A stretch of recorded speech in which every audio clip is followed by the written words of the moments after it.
the power of suggestion. This is very powerful because most people don't really listen. See, this is always the problem.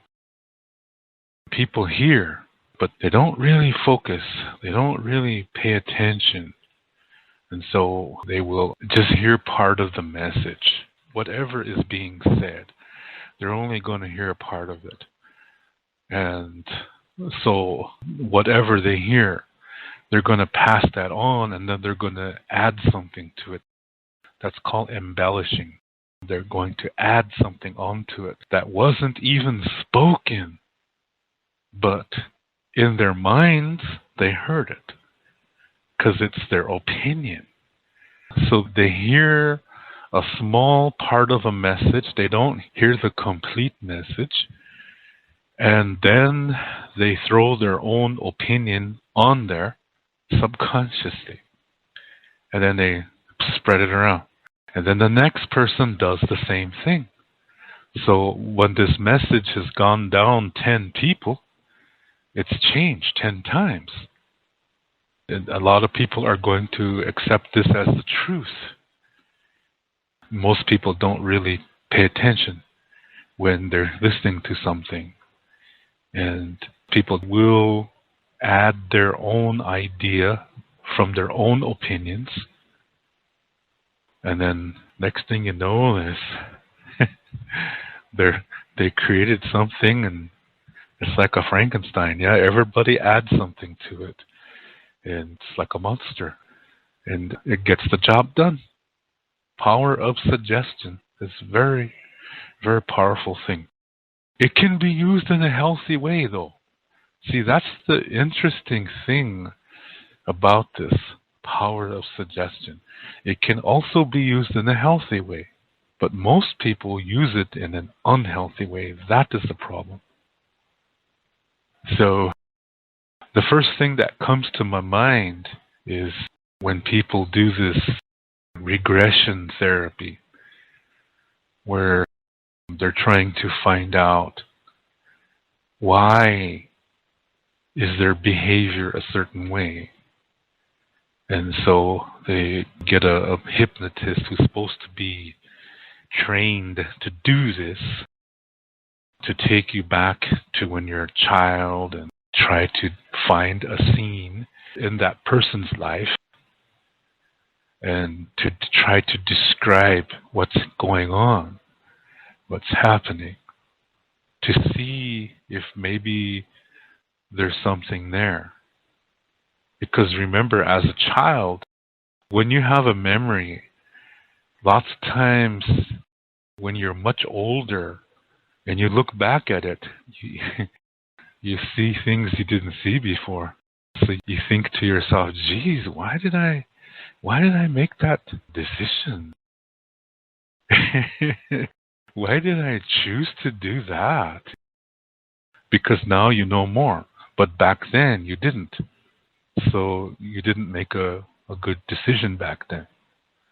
Do you see? Because now you know more.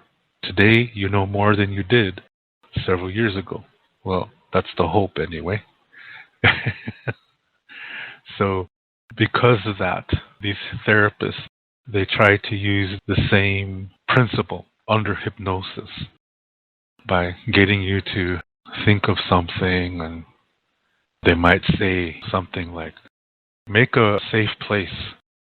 So if something is disturbing, go to that safe place and it will not bother you. You know, they do things like this. And so they try to find an incident that may have influenced this behavior pattern as an adult, which is hurting themselves somehow. This is really dangerous because when a person is in such a relaxed state, they're open to anything. They're open to whatever. And many times when a person is in this hypnotized state, that if you say something to that person, they're going to visualize it. Because, see, the mind is incredibly powerful. So they will see whatever it is that you suggest. And they're going to interpret that as real. This is what's known as false memories, where the therapist creates a scene and this person under hypnosis creates that scene in their mind and puts it in the same location as their childhood memories. And so as a result, this hypnotized person thinks this really happened. And it didn't. But they can't tell the difference. That's the danger. Some of you might remember back in the later 1970s, there was a lady who went into this regression therapy, and her therapist was a woman. And the patient was trying to figure out, why does she have this certain whatever, some kind of a habit. And she was trying to get to the root of it. And this lady therapist, who also knows how to hypnotize people, when she put her under hypnosis, she created scenes. The therapist would say, can you describe to me what you're seeing? And please try to be as much in detail as you can. So she would describe the house that she grew up in when she was a little girl. And the therapist started to say things like, is your father there? Look around, she said. Maybe your father's there. So she would look around and she'd say, oh yes, see, now she's responding to the power of suggestion. So the girl said, oh yes, my father is here. And then so that's where the therapist broke the line. That's where this becomes unethical. That's where she crossed the boundary. The therapist crossed the boundary because now the therapist is influencing something to happen that never happened in this girl's childhood. And the result was she accused her father of molesting her. So the therapist contacted the authorities and they started interviewing her father, and he was detained for a while under suspicion of molesting his daughter when she was a little girl. The girl and her therapist took the girl's father to court. They sued him in court. And this therapist was using these recordings that she made, the girl being hypnotized, as evidence.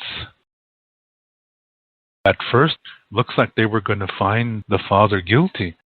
So right away, some more experienced therapists came in and they accused this lady therapist of inducing false memory. So they had to teach the jurors what false memories are and how this can be accomplished. And that's what saved that man. So the jurors found him not guilty, but the damage was done. And to this day, the girl, she's probably in her 60s now. And I think her parents are dead now. But to this day, she still believes her father molested her.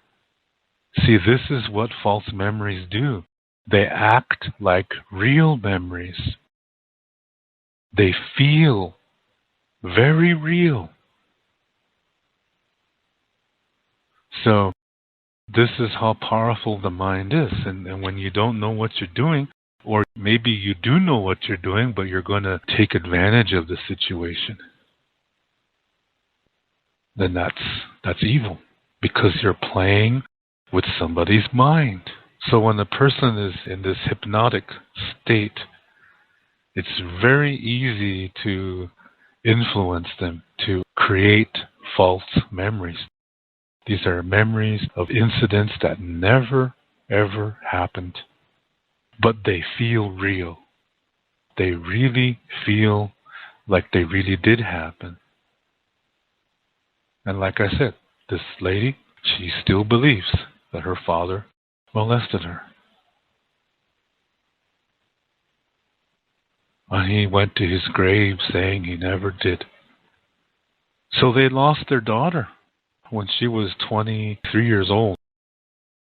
They lost her because of the therapist putting false memories in their daughter's head. It was a huge court case. I was listening to the news and I was like, holy, false memories. Didn't even know about that. So the power of suggestion is very powerful. And like I said, most people seem to want to use it in an unhealthy way. This is not a respectful thing to do. So that's why we need to know about these kind of things. Because something that we need to learn is that as we're living our lives, we always learn what we should do, what we need to do, what could be helpful. But we also need to learn what not to do. We also need to learn how not to do something. This way, we're looking at the full picture. If you just say, well, I'm going to learn how to do this and that should be enough, then you're not really living your life completely. It's very important to learn how not to do something because it gives you more confidence, believe it or not. And you become patient.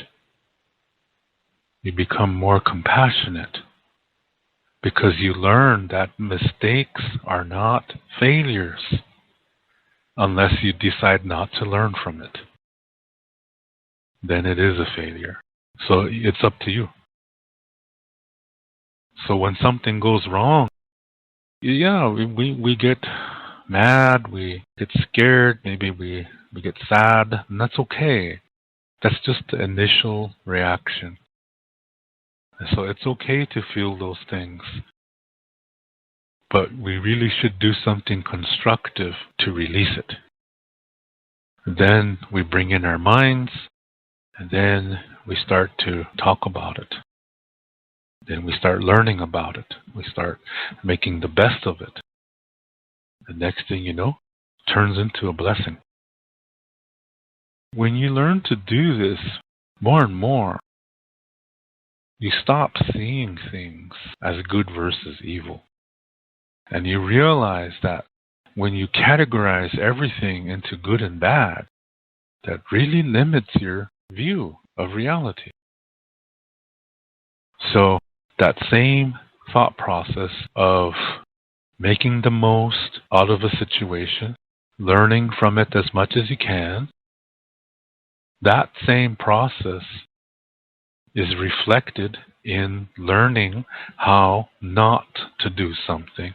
And that includes learning how deception works so that we can use that knowledge in protecting ourselves, in teaching one another, in showing each other how to live, supporting one another. And whenever you learn, that's a good thing. As long as the underlying thought is of compassion or to help others. This is a beautiful thing. This really is a wonderful planet with bananas. I had Chinese food earlier, and this restaurant has fried bananas with honey. Yeah, gee, that's good stuff.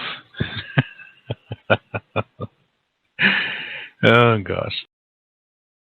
To really enjoy this planet and to help one another and to really see the full potential of our lives.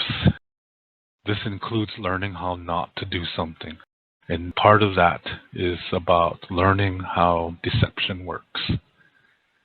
It's the person, how they live their lives is what decides if they're healthy or not. How do they communicate?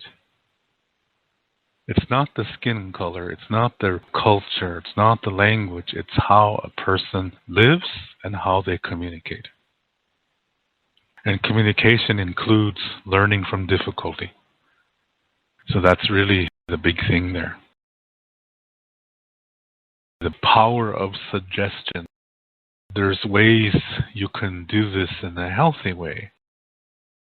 Like when you're trying to live a healthier life, there's things you can do. One thing that I suggest learning a Lakota expression.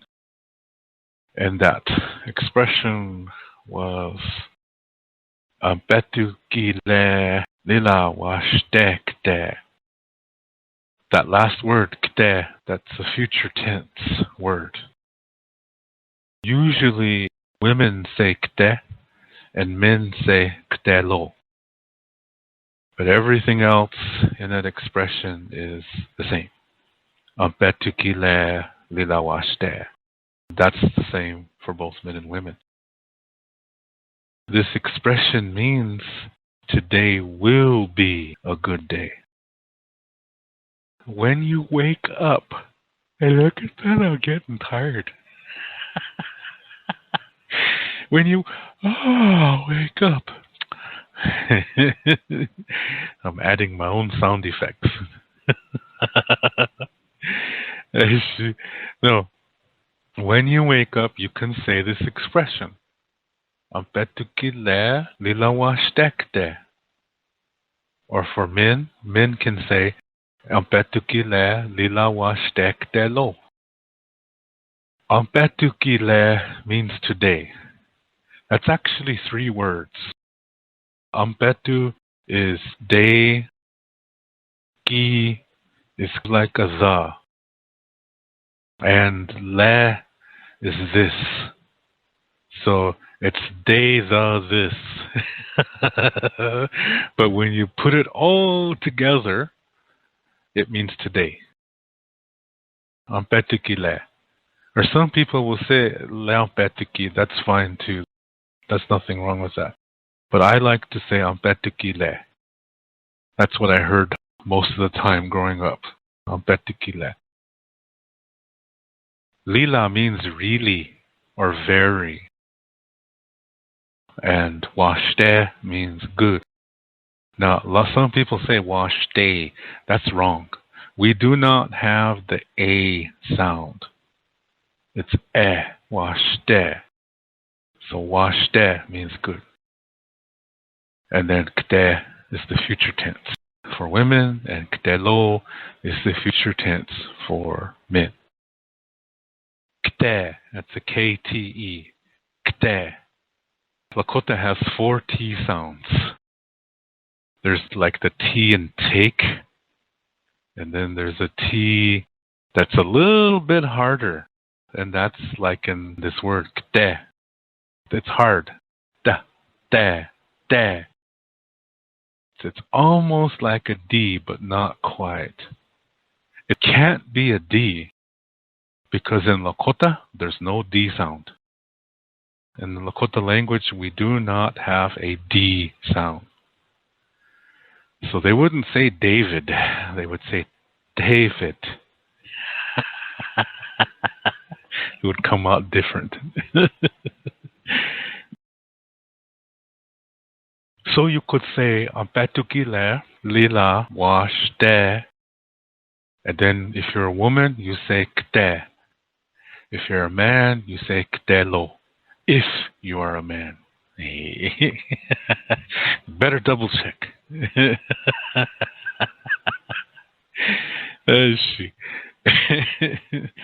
Some men think they're men, but I don't know. No, I'm just kidding. Oh, gosh. So, women will say, Ampetukile lila washtekte. And then men would say, Ampetukile lila washtekte lo. So, one thing you could do as soon as you wake up is say this expression. Say the expression right away. And think about that for a while. Then go wash up, brush your teeth, and blow your nose, and take a shower, and comb your hair, whatever you have to do. What you're doing is you're giving yourself a motivation.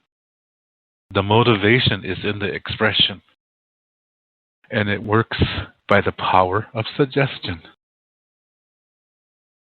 Maybe you end up having a goofy day. You put on your nylon stockings, and just when you're going out the house, you rip them. Yeah. And then as you turn around to go back in your house, you realize you left your keys in the house. So now you're locked out of the house. So keep saying that expression. Yeah.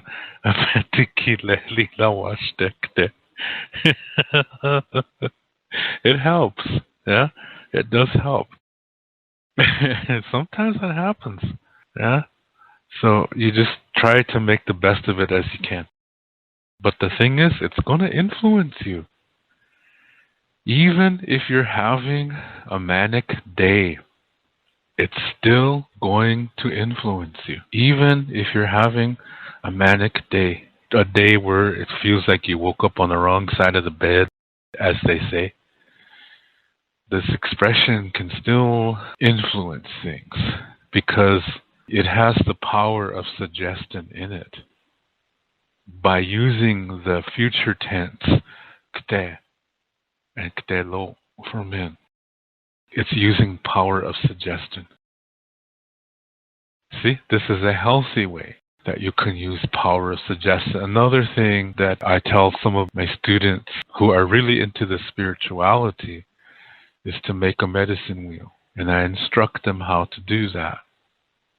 And then they learn what that represents.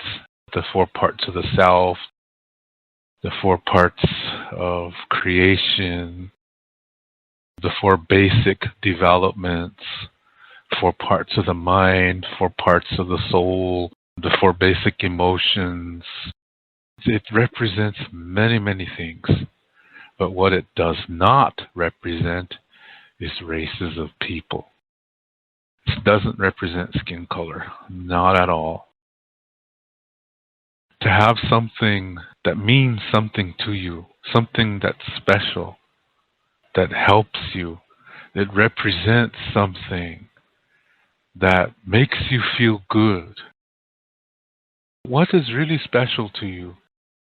Tell me something that happened where you really learned something, where it just changed your life. It's something that really makes you feel good. Then make a representation of that.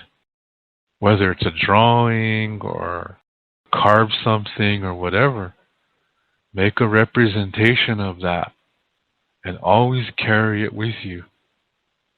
So when you wake up, look at it. Then when you say, Ampetuki le lila washtekte, or ktelo for men, really embrace this item, whatever it is. Maybe you can make a medicine wheel and tie them together, attach them together, and hold that, and really think about things. Ampetuki le lila washtekte, Ampetuki le lila washtektelo. And just say that. And some people will say it 4 times because the number 4 is a sacred number in Lakota. So they'll say it 4 times. Yeah, they'll say that 4 times. That's how they start their day. Power of suggestion. Used in a healthy way. So when something goes wrong, they don't freak out. Because they started their day out in a good note, in a good way. It doesn't mean your day is going to be just smooth sailing. No. What it's doing is it's putting you on the foundation so that when you go over a bump or something, you say, oh, okay. Then And then you say, okay, let's look at this situation. What the heck just happened here? See, you have a foundation and you're able to deal with whatever obstacles come. So even if you have a rugged day, you're still prepared in a healthy foundation. And that means your rugged day will be less rugged because you prepared yourself. That's the power of suggestion being used in a healthy way. You can do that. You have that power. So do it. What do you have to lose? Absolutely nothing. What do you have to gain? Absolutely everything. The choice is yours. Way a hey ya, way a ho, way o hey. Junglesh gaki leche la wakacha, you ha cheki ayo hey. Junglesh gaki le wakacha, cheki ayo hey. Way a hey ya, way a ho, way o hey. Junglesh gaki leche la wakacha, you ha cheki ayo hey. Junglesh gaki le wakacha, cheki ayo hey. Way a hey ya, way a ho, way o hey. Junglesh gaki leche la wakacha, you ha cheki ayo hey. Junglesh gaki le wakacha, cheki ayo hey. Way a hey ya, way a ho, way o hey. Junglesh gaki leche la wakacha, you ha cheki ayo hey. Junglesh gaki le wakacha, cheki ayo hey. Thank you very much for taking the time to listen to this video. I really appreciate it. And if you would like to send a special thanks in support of this channel, look at the bottom of this video where the title is, and right under that, where it says like, dislike, and share, right in that area, slide it towards the left, and you will see the symbols change, and then you will see a heart-shaped button that says thanks on it. If you would like to click on there to send your thanks of support, I would really appreciate it, as I really do enjoy making these videos and speaking with you and spending some time with you. So again, thank you very much for listening. To learn more about Lakota spirituality, I have written a book called Wichocha Otechike. This book also includes Lakota Star Knowledge information. All the videos that I make, which are about Lakota spirituality, Lakota Star Knowledge, and cultural information, are based on this book. This book costs 99 American dollars. This price includes the shipping cost. And to learn more about Lakota language, I have written a Lakota language book called Chante Etanha Owoglake, Speaking from the Heart. And all my Lakota language videos are based on this book.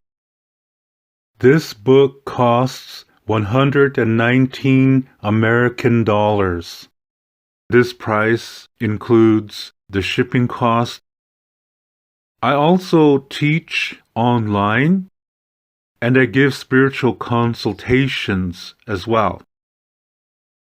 If you are interested in any of my services and products, you can send payment via PayPal to my email address, which is hehaka7@yahoo.com. That's HEHAKA, the number 7@yahoo.com. When you send your payment, please include your shipping address and your email address. Lila Pilamaelo, thank you very much. In the Lakota way, everything is circular. As a result, we do not have a word for goodbye in the Lakota language. And so instead we say until next time, which in Lakota is Doksha Ake. And I will catch you in the next video.